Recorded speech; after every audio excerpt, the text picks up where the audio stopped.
Bismillahirrahmanirrahim. Assalamualaikum warahmatullahi wabarakatuh. Wahayyikum tahiyatul Islam, tahiyatul mahabbatan, wahiyya assalam.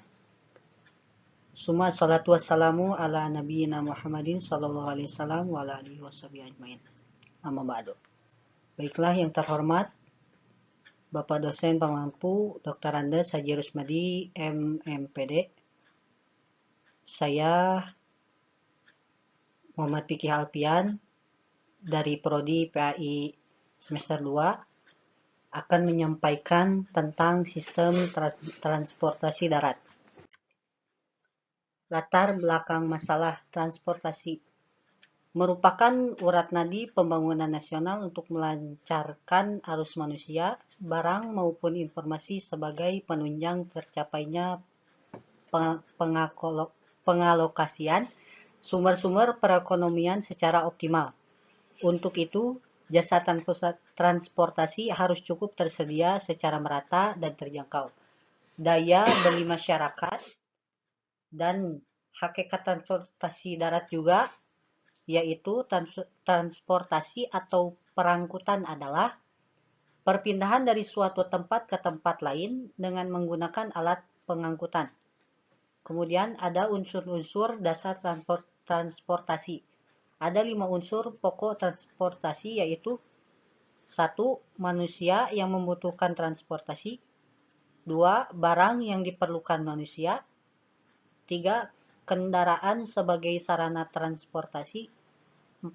Jalan sebagai prasarana transportasi. 6. Organisasi sebagai pengelola transportasi pada dasarnya.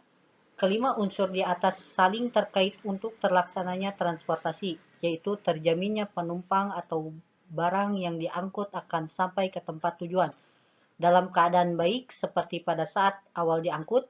Dalam hal ini perlu diketahui terlebih dulu ciri penumpang dan barang, kondisi sarana dan konstruksi prasarana serta pelaksanaan transportasi. Kemudian transportasi darat juga atau pengangkutan darat adalah pemindahan atau pengangkutan orang atau barang dari suatu tempat ke tempat lain dengan menggunakan alat pengangkutan melalui jalan darat, baik yang digerakkan oleh tenaga manusia, hewan seperti kuda, sapi, kerbau, atau mesin. Transportasi darat ini dipilih berdasarkan faktor-faktor, yaitu jenis dan spesifikasi kendaraan, kemudian jarak perjalanan, kemudian tujuan perjalanan, kemudian ketersediaan mode, kemudian ukuran kota dan kerapatan permukiman, kemudian faktor sosial ekonomi. Adapun jenis-jenis dari transportasi angkutan darat adalah 1. Angkutan jalan. Angkutan adalah pemindahan orang dan barang dari suatu tempat ke tempat lain dengan menggunakan kendaraan berdasarkan keputusan Materi Penghubungan No. 35 Tahun 2003 tentang penyelenggaraan angkutan orang di jalan. Maka angkutan jalan diklarifikasikan sebagai berikut.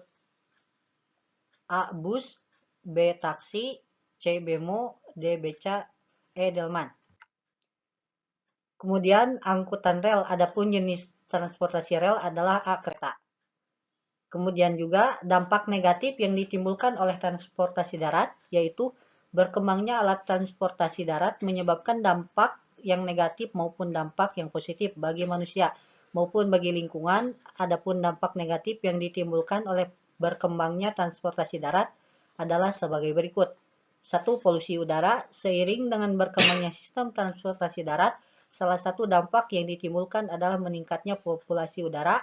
Secara umum, definisi polusi udara adalah perbedaan komposisi udara aktual dengan kondisi udara normal, di mana komposisi udara aktual tidak mendukung kehidupan manusia.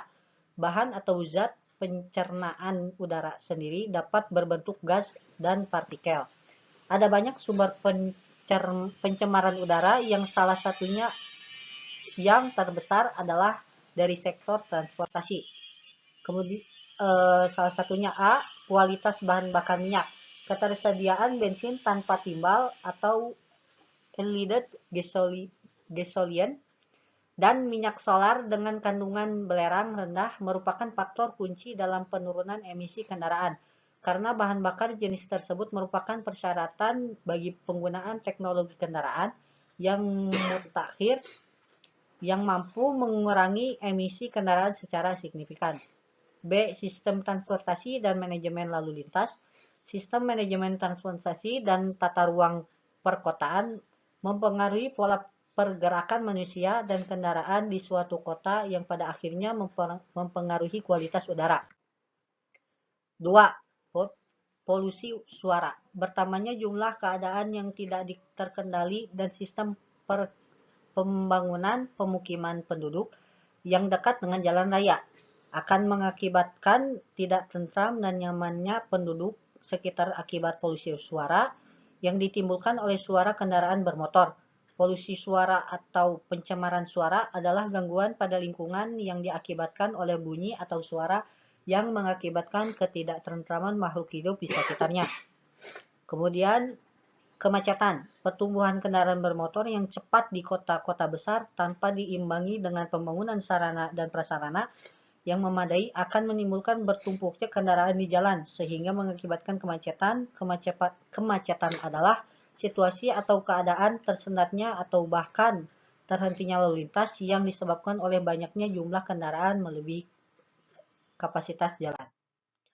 Kemudian meningkatnya kecelakaan lalu lintas. Pesatnya kendaraan bermotor yang lalu lalang di jalan raya tanpa diimbangi dengan kesadaran pengguna